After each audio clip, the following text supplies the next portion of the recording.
Welcome to this explainer. Today we're diving into the incredible and, honestly, pretty chilling true crime reality behind the tech-noir thriller Violeta Digital. This isn't just some made-up story about hackers.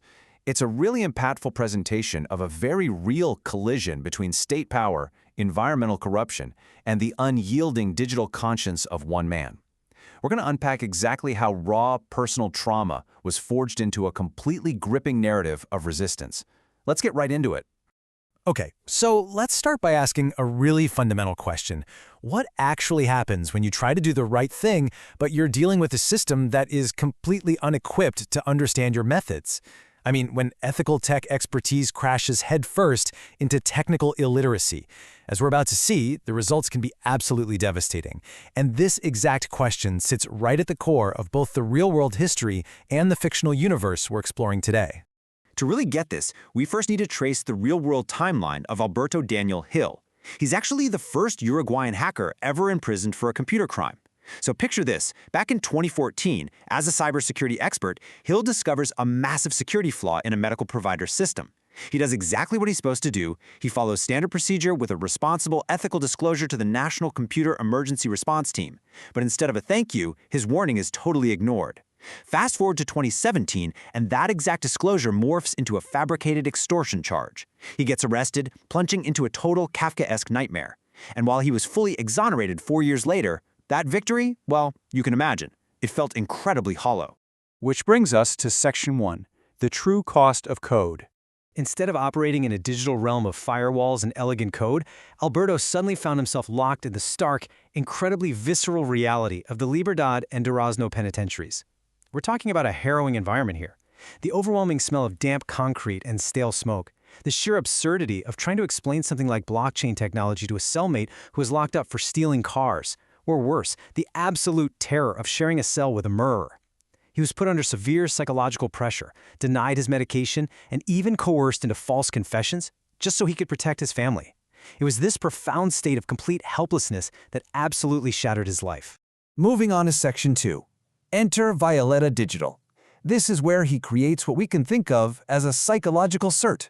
To survive all this trauma, Alberto pivoted to fiction. The aesthetic of his story, these striking hacker silhouettes surrounded by intense purple flames, instantly signals a shift. It's a shift from complete helplessness to calculated cyberpunk agency. This represents the birth of the fictionalized Alberto and a hacktivist collective known as La Llama Violeta, or the Violet Flame.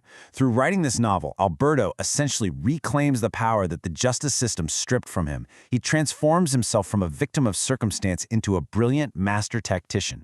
Human knowledge belongs to the world. That profound motto really anchors both the real-life author and his fictional counterpart. It isn't just a catchy phrase, it's the absolute ethical engine that drives them to expose systemic negligence.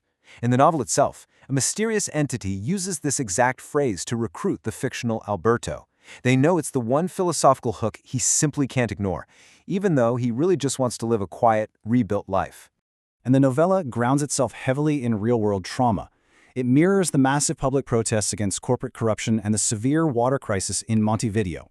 The chant used by citizens in the book, and in real life actually, was "No es sequía, es saqueo," which translates to, "It's not drought, it's plunder." The fictional Alberto is handed classified data proving that the government actively suppressed warnings about toxic chemical runoffs. Massive agro-industrial conglomerates were intentionally poisoning the Santa Lucia River basin, all while officials were just lining their pockets. Then comes this chilling moment.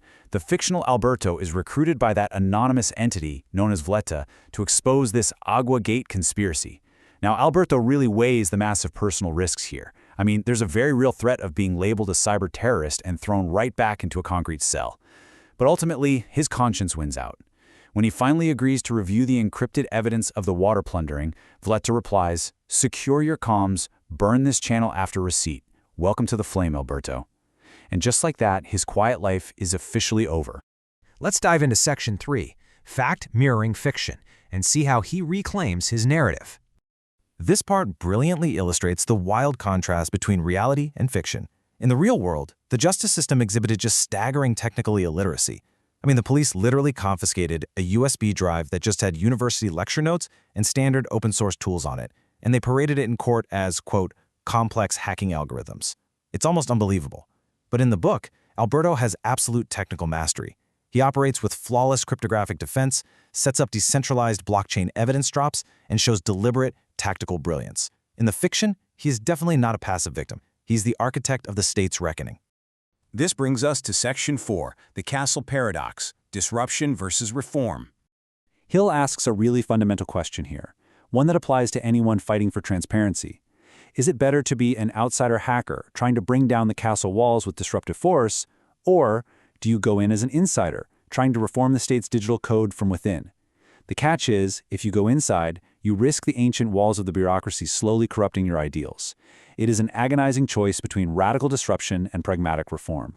When we compare his two sibling books, we can actually see this dilemma play out. We have the chaotic, sacrificial hacktivism of Violeta Digital, placed side by side with the bureaucratic gamble of his other book, The People's Code. In Violeta Digital, the core tactic is outsider disruption. Think blockchain data drops and grid sabotage. And spoiler alert, that results in a 12-year prison sentence. But in The People's Code, Alberto accepts an invitation from a reformist president to become the digital secretary, where he demands complete, non-negotiable root access to state databases. It's an incredible look at these two wildly different paths of digital activism. Finally, Section 5, the ultimate failsafe. Let's look at the climax. Escaping the state's dragnet requires Alberto to orchestrate a massive, high-stakes distraction. With plainclothes surveillance completely surrounding their port warehouse, Alberto literally scales the fence of a nearby electrical substation. He deploys a custom-built, high-energy electromagnetic pulse generator. The EMP knocks out the local grid and police communications just long enough for his team to make a run for it. But of course, he's immediately pinned by police spotlights and arrested. It's a voluntary sacrifice that deeply mirrors his real-world imprisonment, but this time it happens entirely on his own tactical terms. And then the tension just explodes. Sophia, the collective's lead coder, successfully reaches international waters on a fishing boat. Once she's safe, she triggers the final failsafe, a dead man switch known as the Omega Drop. This unredacted data dump exposes illegal domestic surveillance conducted by state intelligence against opposition politicians and journalists, blasting it out to the whole world. So Alberto goes to prison for 12 years. But the truth? The truth outlives the government's attempts to bury it, permanently shattering the state's narrative. So put yourself in Alberto's shoes for a second. When confronted with undeniable proof of systemic corruption, when you have the exact technical skills needed to expose it, but you know for a fact that doing so guarantees the destruction of your peaceful life, what would you be willing to sacrifice? How do you weigh your own personal safety against the incredibly heavy demands of your digital conscience? It's a profoundly difficult question that the real Alberto Daniel Hill had to answer, and it's one that Violeta Digital leaves burning in our minds long after the story ends.